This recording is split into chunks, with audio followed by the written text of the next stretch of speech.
Well, so we live inside a damaged structure, and we also bear responsibility for that damage because we don't do everything we can to constantly repair it. And you might say, well, that's actually one of the fundamental, people say, well, what's the meaning of life?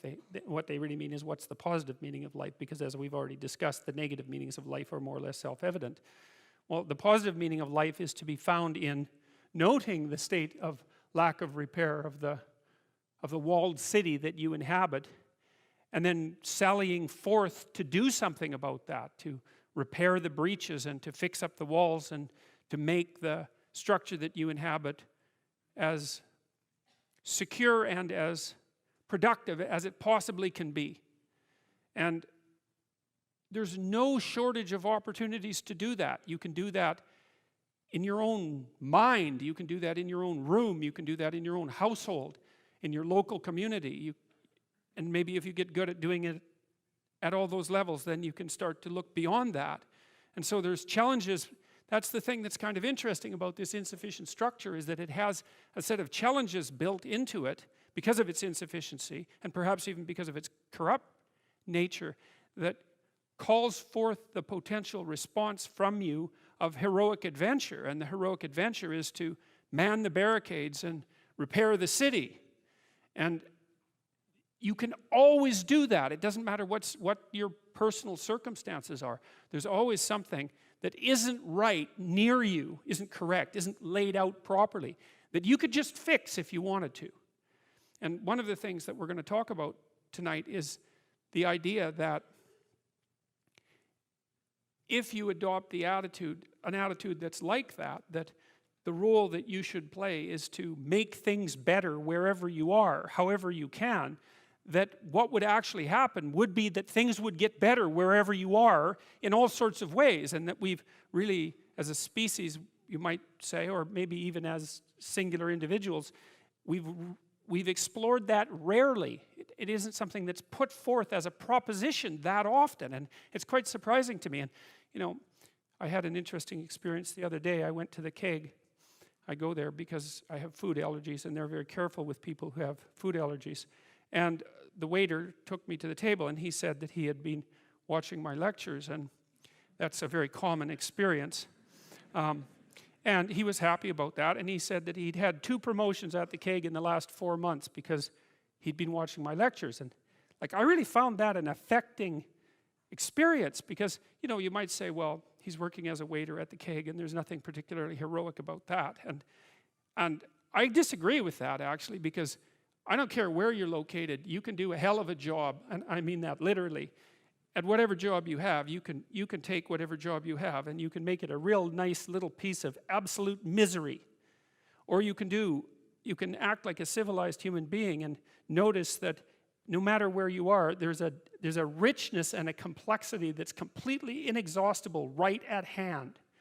And then you can take that seriously, and you can say, well, I happen to be a waiter at the keg, and perhaps that's not what I expected, and he's a young guy, and perhaps that isn't where I want to end up, but it's not nothing. It's a rich environment, and I can make it a lot better if I want to. I can get along properly with my coworkers and not gossip behind their back, and I can treat my customers properly, and if an opportunity comes my way, I can take it, and I can see what happens.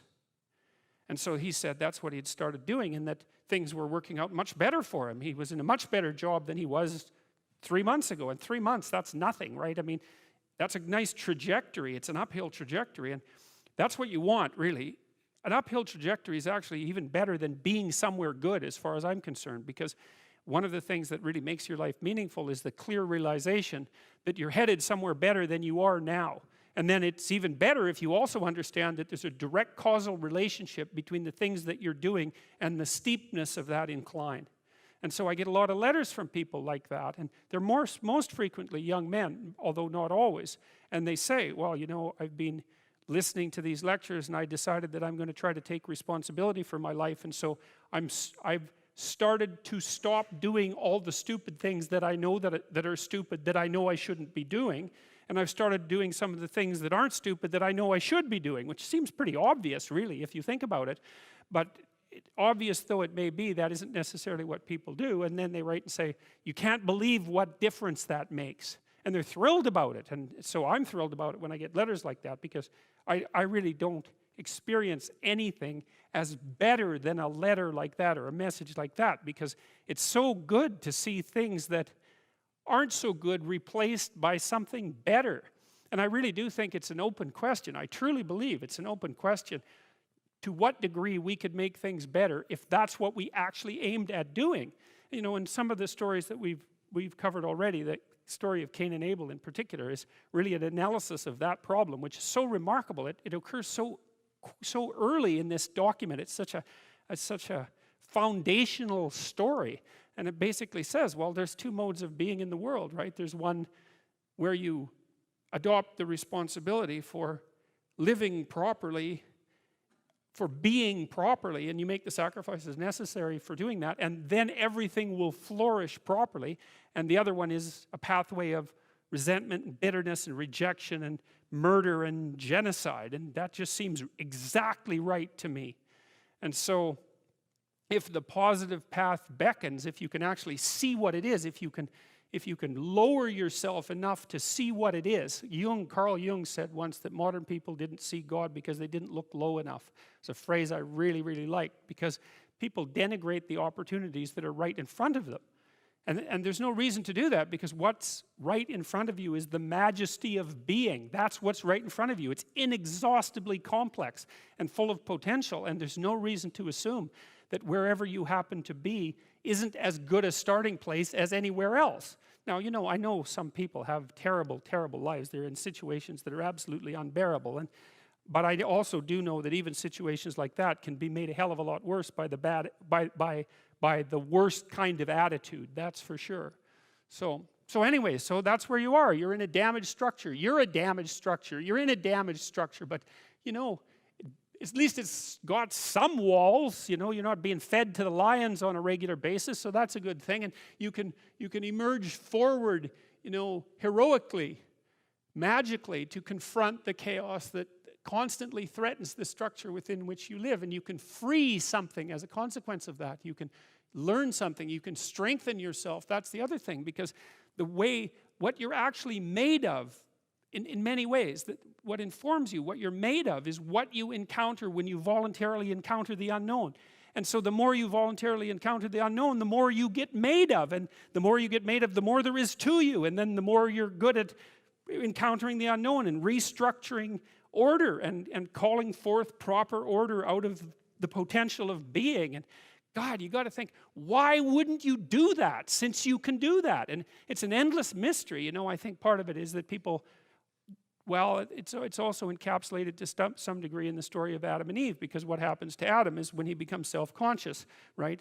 He becomes ashamed of himself and regards himself as a lowly sort of creature. And there's endless reasons why people would do that, because, of course, we're rife with imperfection. And so he hides from God. And I think that's actually the answer to the conundrum, which is that people don't aspire to the highest good because they're deeply ashamed of themselves and their weaknesses and their insufficiencies. And so that's not the only reason. I mean, there's the desire to avoid responsibility, and there's all the negative motivations as well, like resentment and hatred and the desire to make things worse. I don't want to, you know, give us too much of a break, but it's something like that. But it's okay to not be in a very good place if what you're trying to do with that not very good place is make it better. And one of the things I really have learned as a clinical psychologist is that you just cannot believe how powerful incremental progress is. You can do the calculations like, it's like compound interest, you know. If you make your life 0.1% better a week, man, in 2 or 3 years, you're in such a better place than you were that it isn't even like the same domain. And if you keep that up for 10 years or 20 years, you know, especially if you're young and you start early, you start to straighten yourself out and fix the things that you can fix. You can transform your lives in ways that are completely unimaginable. And God only knows what the upper limit of that is in terms of human possibility, because we are amazing creatures, you know, when we really get our act together and stop running at 10% of our capacity, you know, so